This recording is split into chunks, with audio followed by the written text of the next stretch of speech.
Hello everyone, welcome back to NPC. आज हम बात करते हैं फोर्स बिटवीन मल्टीपल चार्जेस। जो हमने लास्ट का कॉन्सेप्ट पढ़ा था और उस पर बेस्ड एक क्वेश्चन किया था, उसी के आगे हम और भी न्यूमेरिकल्स करने वाले हैं। ओके, तो अगर मल्टीपल चार्जेस हैं तो किस तरह से हम इक्वेशन को सॉल्व करेंगे एंड क्वेश्चन से डील करना है आपको। ओके, तो फर्स्ट क्वेश्चन है आपका, देखिए ये फर्स्ट क्वेश्चन है आपका। Two fixed charges 4q and q are at a distance 3 meter apart. Okay, at what point between the charges a third charge q plus q must be placed to keep it in equilibrium. Okay, देखिए question को पहले हम डायग्रामेट्रिकली समझेंगे। Okay, ये है आपका first charge, यहाँ पर a मान लो। ठीक है, ये a पॉइंट पे फर्स्ट चार्ज रखा हुआ है q1 और इसकी वैल्यू है 4q एंड लाइन जॉइनिंग। ठीक है, बी पॉइंट पे Q2 है और इसकी वैल्यू है बेटा प्लस Q। ओके, दोनों के बीच का जो डिस्टेंस है वो है आपका 3 मीटर। क्लियर। अब ये बोल रहा है कि एट व्हाट पॉइंट, किस पॉइंट पे, मतलब इन दोनों चार्जेस के बीच में जो लाइन जॉइनिंग है इस पर कहाँ पर हम थर्ड वाला चार्ज रखें। सपोज मैंने यहाँ पे रख दिया, ठीक है, ये पॉइंट P और इस पे रख दिया प्लस Q चार्ज। ठीक है, तो कहाँ पर रखें कि ये तीनों चार्ज इक्विलिब्रियम में हो जाए। ठीक है, तो अगर मैं इस डिस्टेंस को यहाँ से x मान लेती हूँ तो ये डिस्टेंस हो जाएगा 3 माइनस एक्स। ठीक है, अब देखो इक्विलिब्रियम का मतलब क्या है कि अगर मैं इन दोनों चार्जेस की बात करूँ, ठीक है, तो देखो ये a और b दोनों पॉजिटिव चार्ज हैं, तो रिपल्सिव मतलब फोर्स की जो डायरेक्शन होगी वो इस डायरेक्शन में होगी। ओके, अब b के लिए अगर बात करें तो ये भी दोनों पॉजिटिव है, तो रिपल्शन तो मतलब इस डायरेक्शन में फोर्स की बात होगी। ठीक है, बट एग्जैक्टली बीच में नहीं आएगा। क्यों? क्योंकि देखो चार्जेस की वैल्यू थोड़ा डिफरेंट है। ओके, चार्जेस अगर सेम होता तो एग्जैक्टली बीच में आता, लेकिन चार्जेस की वैल्यू चेंज है, इसलिए हमें नहीं पता है कि अभी डिस्टेंस क्या होगी। हम फाइंड आउट करते हैं। ठीक है, तो इक्विलिब्रियम में है, इसका मतलब कि दोनों जो फोर्सेस हैं, ठीक है, force on P due to A, okay, and force on P due to B, ये दोनों फोर्स की डायरेक्शन इक्वल एंड अपोजिट होनी चाहिए, तभी ये इक्विलिब्रियम में हो पाएगा। ठीक है, तो अगर मैं यहाँ पे F1 की बात करूँ, ओके, F1 की बात करूँ मतलब ये फर्स्ट वाले चार्ज और यहाँ पॉइंट P जो लिया है हमने उसकी बात करें तो यहाँ कूलम्स लॉ के according force is equal to K/Q1। ठीक है, यहाँ पे जो चार्ज है वो डिवाइड बाय दोनों के बीच का डिस्टेंस का स्क्वायर, तो एक्स स्क्वायर। ठीक है, अब Q1 की वैल्यू क्या है बेटा यहाँ पर, तो Q1 की वैल्यू है 4Q into Q divide by x square. ठीक है, सिमिलरली अगर मैं F2 निकालूँ तो ये हो जाएगा K, ये हम मैग्नीट्यूड ही निकाल रहे हैं, K और यहाँ हो जाएगा Q into Q divide by 3 minus x का होल स्क्वायर। ठीक है, अगर ये इक्विलिब्रियम में है तो इन दोनों फोर्सेस के मैग्नीट्यूड क्या होंगे, इक्वल, बट डायरेक्शन अपोजिट होगी, इसलिए हम इससे, ठीक है, फॉर इक्विलिब्रियम कंडीशन में क्या होगा बेटा, इक्विलिब्रियम कंडीशन में होगा F1 is equal to F2। तो F1 के प्लेस पे हम ये F1 की वैल्यू पुट कर देंगे 4Q, ठीक है, divide by x square and यहाँ Q divide by 3 minus x का होल स्क्वायर। ठीक है, तो ये K से K कैंसिल, Q से ये Q कैंसिल दोनों। ओके, यहाँ पे अगर आप क्रॉस मल्टीप्लाई करेंगे तो ये हो जाएगा बेटा x square is equal to 3 minus x का होल स्क्वायर। ठीक है, एक्स स्क्वायर और यहाँ पे हम इस क्या लिख सकते हैं 3 माइनस एक्स का होल स्क्वायर। ठीक है, स्क्वायर से square cancel out, so x is equal to, ये ब्रैकेट में मल्टीप्लाई करेंगे तो 6 माइनस 2x, 2x को इधर लेंगे तो ये हो जाएगा 3x, तो 3x इज इक्वल टू 6, यानी कि x इज इक्वल टू क्या है आपका 2 मीटर। ठीक है, तो फर्स्ट चार्ज से जो डिस्टेंस होगी, जो चार्ज हमने थर्ड वाला रखा है उसकी जो डिस्टेंस होगी वो 2 मीटर होगी, और सेकंड चार्ज से डिस्टेंस कितना होगा बेटा 1 मीटर, टोटल 3 मीटर है इसलिए। Okay, so distance from Q1 से डिस्टेंस कितने होगी बेटा 2 मीटर, क्योंकि ये एक्स Q1 है, और Q2 से जो डिस्टेंस होगी वो होगी 1 metre. Clear. Now next question, two identical charges Q each are kept at a distance r from each other. A third charge Q is placed on the line joining the above two charges. ठीक है, above या between use कर सकते हैं. ठीक है, इसका मतलब ये सिमिलर क्वेश्चन है. यहाँ पर भी क्या दिया हुआ है बेटा, टू चार्जेस, एक ये है प्लस क्यू और दूसरा भी प्लस क्यू है. ठीक है, Q1 और Q2 की वैल्यू जो है वो सेम है, दोनों पॉजिटिव पॉजिटिव है और दोनों के बीच का जो डिस्टेंस है वो है स्मॉल r. अब ये इन्होंने कहा है कि दोनों चार्जेस के बीच में एक थर्ड चार्ज Q को हमने प्लेस किया है. ठीक है, सपोज यहाँ पे हमने ये Q को प्लेस किया है जो कि यहाँ से x डिस्टेंस पर है और ये वाला डिस्टेंस हो जाएगा r माइनस एक्स. क्लियर. अब बताना है all the three charges in equilibrium what is the magnitude sign and position of Q. Q की पोजीशन क्या होगी, ठीक है, उसका मैग्नीट्यूड क्या होगा और उसका साइन क्या होगा, ये बताना है. ओके, तो फर्स्ट ऑफ ऑल तो x की वैल्यू फाइंड कर लीजिए कि कितने डिस्टेंस पे ये स्मॉल q चार्ज रखा हुआ है. ओके, उसके लिए क्या करेंगे हम, जो लास्ट क्वेश्चन में हमने ये किया था. ठीक है, F1 इस पे जो Q1 फोर्स लगाएगा वो इस डायरेक्शन में हो जाएगा F1 और ये इसके लिए हो जाएगा बेटा F2. तो F1 की वैल्यू है Q by x square and F2 की वैल्यू क्या हो जाएगी Q upon r minus x square. ठीक है, इक्विलिब्रियम का मतलब क्या है, ये दोनों फोर्सेस को हमें क्या करना है, इक्वल करना है. तो F1 is equal to F2 करना होगा. Q by x square is equal to Q by r minus x का होल स्क्वायर. क्लियर. ठीक है, यहाँ से ये सब कैंसिल आउट हो जाएगा क्रॉस मल्टीप्लिकेशन में. तो x square r minus x whole square हो जाएगा, स्क्वायर से square cancel out. So x is equal to r minus x. Okay, ये माइनस एक्स इधर आएगा तो प्लस एक्स, तो 2x is equal to r और x इज इक्वल टू बेटा r बाई 2. इसका मतलब एग्जैक्ट बीच में होगा जो थर्ड चार्ज हो r स्क्वायर. ओके, एंड ये 2 का स्क्वायर 4 हो जाएगा तो 4 ऊपर चला जाएगा. ठीक है, ये k से k कैंसिल हो जाएगा, q से q कैंसिल हो जाएगा और r से r स्क्वायर कैंसिल. क्लियर. तो यहाँ पर बचेगा q और यहाँ पे बचेगा 4q. इसका मतलब जो आपका ये स्मॉल चार्ज है q, उसकी वैल्यू क्या हो जाएगी, कैपिटल Q बाई 4. ठीक है, इस पर जितना भी चार्ज है कैपिटल Q पे, उस पर उसका वन फोर्थ वैल्यू जो है वो स्मॉल q की होगी. ठीक है, इसका यूनिट होता है coulomb. Clear. Next question is 5 point charges each of value. ठीक है, 5 पॉइंट चार्जेस हैं जो कि 5 वर्टाइसेस पे रखे हुए हैं और रेगुलर हेक्सागोन. ठीक है, हेक्सागोन में मतलब ये 6 साइड्स हैं, 1 2 3 4 5 और 6. हेक्सागोन में 5 पॉइंट चार्जेस रखे हुए हैं और जिनकी वैल्यू है +2. यहाँ पे मान लो ये Q, ये A से स्टार्ट करते हैं, A B C D E और F. यहाँ पर भी Q. ठीक है, plus Q and plus Q and then plus Q. ठीक है, 5 वर्टाइसेस पे रखे हुए हैं, एक पे नहीं है. Okay, what is the magnitude of force on a point charge on value -Q placed at the centre. ठीक है, अब ये जो सेंटर है इस पर -Q चार्ज रखा हुआ है और इस पर फोर्स की वैल्यू हमें फाइंड करनी.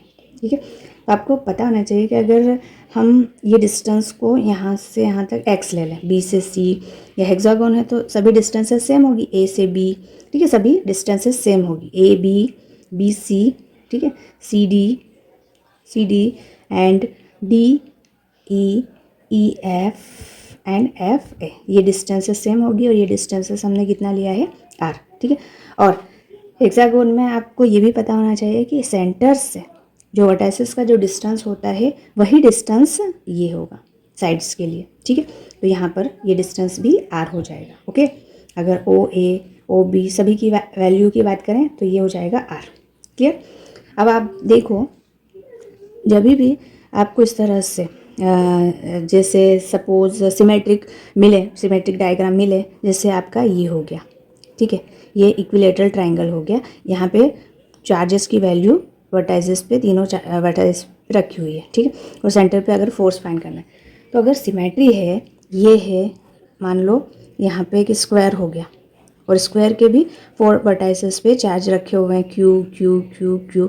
तो सेंटर पे फोर्स फाइंड करना है. तो एक्चुअली में क्या होता है, सेंटर पे अगर फोर्स की वैल्यू इक्वल है तो सेंटर पे जो नेट फोर्स होगा वो 0 होगा, ठीक है। क्यों? क्योंकि मैग्नीट्यूड में तो वैल्यू कुछ आएगी लेकिन डायरेक्शन अपोजिट होने के कारण कैंसिल आउट हो जाएगी। ओके, जैसे अगर आप यहाँ पे देखें, ये जो Q है और ये प्लस Q है, ठीक है, तो इन दोनों के बीच में रिपल्सिव फोर्स मतलब ये हो जाएगा, इन दोनों के बीच में रिपल्सिव फोर्स मीन्स ये हो जाएगा, ठीक है। तो इन दो इसका और इसका, जैसे ये F1 है F2 है, इन दोनों का जो नेट निकलेगा वो यहाँ पर निकलेगा इस तरह से, ठीक है, F डैश मान लो, ठीक है, ये नेट हो जाएगा। और इसके लिए भी जो फोर्स होगा वो इस तरह से होगा, फिर इस पर भी सिमिलरली ये होगा। ओके, तो ये तो हुआ इस पे फोर्स। लेकिन अगर मैं सेंटर की बात करूँ तो सेंटर पे जैसे सपोज यहाँ पे चार्ज है तो ये इस पे सेंटर पे चार्ज लगाएगा तो डायरेक्शन ये होगी, क्योंकि पॉजिटिव पॉजिटिव है तो रिपल्शन, ये वाला चार्ज इस पे फोर्स लगाएगा तो ये रिपल्शन वाली डायरेक्शन, ये इस पे फोर्स लगाएगा सेंटर वाले पे तो यहाँ पे रिपल्शन, और ये वाला इस पे फोर्स लगाएगा सेंटर पे तो ये आपको दिख रहा है कि जो डायरेक्शन है वो अपोजिट है और मैग्नीट्यूड में सभी फोर्सेस सेम है। इसलिए क्या हो जाएगा, इससे ये कैंसिल आउट हो जाएगा और इससे ये कैंसिल आउट हो जाएगा, तो टोटली जो नेट फोर्स होगा वो 0 होगा। ओके, अब यहाँ पर भी अगर आप देखें तो ये दोनों के सामने, ठीक है, अब ये हेक्सागोन है, इसका मतलब कि 2 2 के पैर बन रहे। अगर बी का ई के साथ देखूँ तो यहाँ पर बी एंड ओ के बीच में ये नेगेटिव है मतलब अट्रैक्टिव फोर्स, तो फोर्स इस डायरेक्शन में हो जाएगा, ठीक है, force on O due to B हो जाएगा, ठीक है। अगर मैं डायग्राम यहाँ पे फिर से बना लूँ तो ये ओ पे ये ओ है और ये वाला जो पॉइंट है आपका बी है, ये है आपका सी, ठीक है, ये डी है, ये डी है, ये ई है और ये एफ पॉइंट है, ठीक है। अब मैं फोर्स की डायरेक्शन बना लूँ। अब इन दोनों के बीच में यहाँ पे क्या हो जाएगा, अट्रैक्टिव फोर्स, तो डायरेक्शन ये हो जाएगी, और इन दोनों के बीच में भी अट्रैक्टिव फोर्स तो डायरेक्शन ये हो जाएगी, और इससे ये कैंसिल आउट। क्यों? क्योंकि चार्जेस की वैल्यू सेम है तो फोर्स की वैल्यू सेम होगी मैग्नीट्यूड में। क्लियर? यहाँ पे चार्ज है Q, यहाँ पे नहीं है, F पे नहीं है, ठीक है, ये ध्यान रखना आप। तो ये वाला कैंसिल आउट हो जाएगा। अब यहाँ इन दोनों की बात करें तो इन दोनों के बीच में अट्रैक्टिव फोर्स तो ये हो जाएगा, इन दोनों के बीच में अट्रैक्टिव फोर्स तो ये हो जाएगा, ठीक है, तो ये भी कैंसिल आउट हो जाएगा। अब बचेगा इन दोनों के बीच में फोर्स, और अट्रैक्टिव फोर्स जो होगा वो इस डायरेक्शन में होगा, ठीक है। तो सिर्फ आपका O और C इन दोनों के बीच में जो अट्रैक्टिव फोर्स है वही होगा सेंटर पे total force due to this hexagon. Okay, this 5 point charges, क्योंकि 2 2 के पैर जो बन रहे हैं वो तो कैंसिल आउट हो रहा है, ठीक है। इधर ये 4 चार्जेस के लिए तो कैंसिल आउट हो गया, ये जो 5th चार्ज है, ठीक है, इसके लिए आपको फोर्स की वैल्यू फाइंड आउट करनी है। तो 5th चार्ज के लिए क्या हो जाएगा, फोर्स ऑन O, ठीक है, ड्यू टू C, ये हो जाएगा K। दोनों के बीच जो चार्जेस हैं मैग्नीट्यूड में सेम है, डायरेक्शन अपोजिट होने के कारण प्लस माइनस लिखा है मैंने, और दोनों के बीच का डिस्टेंस क्या है बेटा, r²। क्लियर? तो जो फोर्स होगा O C is equal to KQ² upon r²। This is the answer, ठीक है, ये आपका क्या है, आंसर है। और डायरेक्शन क्या होगी, ये आपका मैग्नीट्यूड है, डायरेक्शन क्या हो जाएगी बेटा, डायरेक्शन टूवर्ड्स ओ सी, टूवर्ड्स ओ सी की डायरेक्शन में, क्योंकि अट्रैक्टिव फोर्स होगा। Clear? Now next 4 charges Q, Q, Q and Q are kept at the 4 corners of a square as shown in figure, ठीक है। What is the relation between Q, small q और capital Q में relation find out करना है, and so that the net force on charge Q is 0, ठीक है। मतलब suppose इस पे जो नेट फोर्स है वो 0 अगर हो तो आपको क्या फाइंड करना है, इन दोनों के बीच में रिलेशन, ठीक है। तो सबसे पहले तो आप इन दोनों की अगर बात करें, ये पॉइंट A, B, C और D है, इन दोनों के बीच में अगर फोर्स की बात करें तो दोनों साइन सेम है, पॉजिटिव पॉजिटिव, तो रिपल्शन इस डायरेक्शन में होगा, ठीक है। Force on B due to A, ये डायरेक्शन ये होगी, ओके। एंड यहाँ पे force on B due to C की डायरेक्शन ये होगी, ठीक है। दोनों के बीच में एंगल कितना है, 90 डिग्री। तो आपको क्या करना है, first of all force on B due to A, ठीक है, इसकी वैल्यू अगर हम फाइंड आउट करें कूलम्स लॉ से तो KQ into Q divide by, ये क्या है बेटा, स्क्वायर है, ठीक है, 4 corners of square, and distance वगैरह कुछ ऐसा दिया हुआ नहीं है, तो आप सपोज कर लो ये डिस्टेंस r है, ठीक है, तो ये r, तो यहाँ पे r² हो जाएगा। Force on B due to A is equal to KQ divide by r²। तो यहाँ पे दिख रहा है आपको दोनों वैल्यूज़ इक्वल है, तो हम इन दोनों को F कंसिडर कर लेते हैं। इन दोनों को हमने F कंसिडर कर लिया। तो अब इस पॉइंट पे इन दोनों के कारण जो नेट फोर्स है पहले वो निकाल लेते हैं। तो जो नेट फोर्स हो जाएगा F डैश वो हो जाएगा बेटा अंडर रूट, कैसे निकालते हैं मैग्नीट्यूड में, F1 का स्क्वायर, ठीक है, मतलब ये B ड्यू टू A का स्क्वायर, ठीक है, force on B due to A and C है, ओके, यहाँ पे C है, C स्क्वायर, ठीक है, plus 2 force on B due to A, force on B due to C, और यहाँ हो जाएगा बेटा कॉस, दोनों के बीच में एंगल कितना है 90, तो यहाँ पे 90। कॉस 90 की वैल्यू कितनी होती है, कॉस 0 की वैल्यू 1, कॉस 90 की वैल्यू 0, तो ये वाली पूरी टर्म 0 हो जाएगी। ओके, तो यहाँ से आपका F डैश निकलेगा, दोनों फोर्सेस की वैल्यू सेम है, मैग्नीट्यूड में सेम है ना, तो F स्क्वायर, यानी कि F डैश की वैल्यू √2FI। क्लियर। इन दोनों के बीच में अगर फोर्स की वैल्यू सेम हो तो इनका जो रिजल्टेंट है वो एग्जैक्ट बीच में आता है, ठीक है, इससे भी 45 डिग्री एंगल और इससे भी 45 डिग्री एंगल पे, ठीक है। तो ये F डैश की डायरेक्शन जो है वो ये है। अब ये इन दोनों की हम बात करें तो ये R है, ये R है, ठीक है। तो अगर मैं डायगोनल पाइथागोरस थ्योरम से निकालूं तो ये हो जाएगा √2R, ठीक है। इन दोनों के बीच का जो डिस्टेंस है वो √2R है। अब ये दोनों भी पॉजिटिव पॉजिटिव है तो अवे फ्रॉम द चार्ज हो जाएगा। तो इस पॉइंट B पे, ठीक है, एक फोर्स ये लग रहा है, force on B due to C, एक फोर्स ये लग रहा है, force on B due to A, ठीक है। और इन दोनों का जो नेट है वो तो लग ही रहा है F डैश, लेकिन ये जो D है ये भी फोर्स इसी डायरेक्शन में लगा रहा है, force on B due to D, same direction, okay. और मैग्नीट्यूड में चेंज है, force on B due to D, ये क्या हो जाएगा बेटा, KQ स्क्वायर डिवाइड बाय, यहाँ पे हो जाएगा √2R स्क्वायर, मतलब 2R स्क्वायर। क्लियर। दोनों के बीच का क्या है, डिस्टेंस डिफरेंट है, इसलिए मैग्नीट्यूड भी आपका चेंज हो जाएगा। अब क्या करना है आपको, कैपिटल और Q और स्मॉल q में रिलेशन तो फाइंड करना ही है। अब आप देखोगे कि यहाँ पर अगर मैं F डैश की बात करूँ, अब ये दोनों सेम डायरेक्शन में है, यानी कि जो नेट फोर्स होगा वो क्या हो जाएगा बेटा, F dash plus F force on B due to D, ठीक है। तो ये हो जाएगा √2, F की वैल्यू यहाँ पे हम लिख सकते हैं, ये F की वैल्यू है KQ by R square plus KQ square divide by 2R square.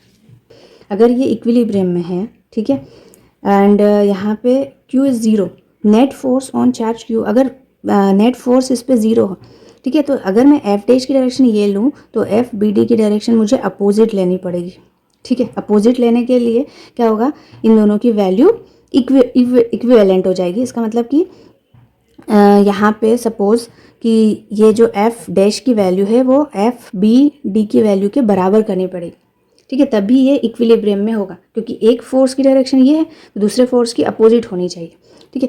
तो यहाँ F डैश की वैल्यू जो है वो आई है आपकी ये √2F, ठीक है, ओके।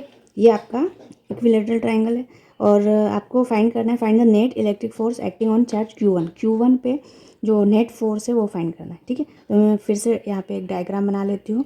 ये है आपका Q1, अब Q1 पे जो Q2 फोर्स लगा रहा है, Q1 है, Q2 फोर्स लगा रहा है, ये है पॉजिटिव और ये नेगेटिव है, इसका मतलब अट्रैक्टिव फोर्स है तो इस डायरेक्शन में, ठीक है, अट्रैक्टिव फोर्स इस डायरेक्शन में, force on Q1, force on 1 due to 2, ठीक है।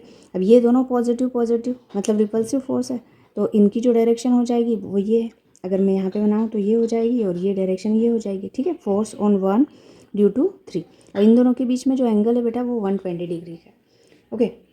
तो फर्स्ट ऑफ ऑल क्या करो, force F1 force on 1 due to 2 ये फाइंड कर लो कि Q1 Q2 divide by R square, okay. तो फोर्स ऑन 1 ड्यू टू 2 के की वैल्यू 9 × 10⁻9 एंड Q1 और Q2 की वैल्यू मैग्नीट्यूड में ही रखना है, तो ये हो जाएगा 1 × 2 और माइक्रोकूलम 10⁻6 तो -12 हो जाएगा एंड डिवाइड बाय 1, ओके। तो फोर्स ऑन 1 ड्यू टू 2 इसका जो मैग्नीट्यूड आया है बेटा वो आया है आपका फोर्स ऑन 1 ड्यू टू 2 का जो मैग्नीट्यूड आया है, अगर हम कैलकुलेशन करें तो 1.8 × 10⁻⁻2 आ जाएगा, ठीक है, न्यूटन। ये अगर 9 टू ज़ा 18 हो जाएगा और ये 10 की पावर -3, ओके -3, तो 1.8 लिखने के लिए 10 पावर -2 करना पड़ेगा। तो इस तरह से ये F12 आ गया। फोर्स ऑन 1 ड्यू टू 3 अगर फाइंड करें तो यहाँ की ये Q1 Q3 हो जाएगा डिवाइड बाई R²। 1 मिनट। तो force on 1 due to 3 is equal to K की वैल्यू रखो, ठीक है। Q1 की वैल्यू है आपकी 1 एंड Q3 की वैल्यू है 3 एंड 10 पावर -12 डिवाइड बाय 1, ठीक है। तो यहाँ 9 3 ज़ा 27, तो इसको हम लिखेंगे बेटा 2.7 into 10 power -2 newton, okay. Force on 1 due to 2 and 3 के कारण फोर्स आ गया। अब नेट फोर्स निकालना है, तो जो नेट फोर्स होगा बेटा वो हो जाएगा under root force on 1 due to 2 square, ठीक है, 1 3 square plus 2 F12 F13 cos, दोनों के बीच एंगल कितना है 120 डिग्री, और 120 डिग्री की वैल्यू होती है -1/2। तो यहाँ पर ये वैल्यूज़ पुट कर दीजिए। ये हो जाएगा 1.8 इंटू 10 पावर -2 का स्क्वायर एंड 2.7 इंटू 10 पावर -2 का स्क्वायर प्लस 2 इंटू, यहाँ हो जाएगा 1.8 इंटू 10 पावर -2 एंड ये हो जाएगा 2.7 इंटू 10 पावर -2 और 120 की वैल्यू हो जाएगी -1/2। तो ये 2 से 2 कैंसिल हो जाएगा, क्लियर। तो एफ नेट की जो वैल्यू है, कैलकुलेशन के बाद 2.38 इंटू 10 पावर -2 न्यूटन आएगी, ठीक है। तो ये फोर्स जो है वो Q1 पे लग रहा है due to Q2 and Q3। तो फोर्स की वैल्यू आ गई। अब डायरेक्शन भी फाइंड आउट करना है। तो डायरेक्शन के लिए हमें क्या करना है, tan अल्फ़ा, ठीक है। Direction tan alpha is equal to, यहाँ हो जाएगा बेटा F2, ठीक है। F2 यानी कि फोर्स ऑन 1 ड्यू टू 3, ठीक है, ये वाला, ओके। और साइन अल्फ़ा, साइन एंगल जो 120 डिग्री, ठीक है, डिवाइड बाय ये जो फर्स्ट फोर्स है 1 ड्यू टू 2 प्लस फोर्स जो 2 है 1 3 और यहाँ पे कॉस 120 आ जाए, ठीक है। सारी वैल्यूज़ पुट कर दो। 2.7 था इसका वैल्यू 10 पावर -2 और साइन 120 की वैल्यू अप्रोक्स होती है 0.87, ठीक है, डिवाइड बाय यहाँ पर हो जाएगा 1.8 into 10 power -2, 2.7 into 10 power -2 and यहाँ हो जाएगा -1/2, ओके। तो कैलकुलेशन करेंगे आप तो tan अल्फ़ा की वैल्यू हो जाएगी आपकी 79.2 डिग्री, ओके। नेट फोर्स जो है ये है and alpha with line joining Q1 and Q2 है शोन इन फिगर। मतलब ये जो अल्फ़ा है एंगल वो क्या हो जाएगा 79.2 डिग्री, क्लियर।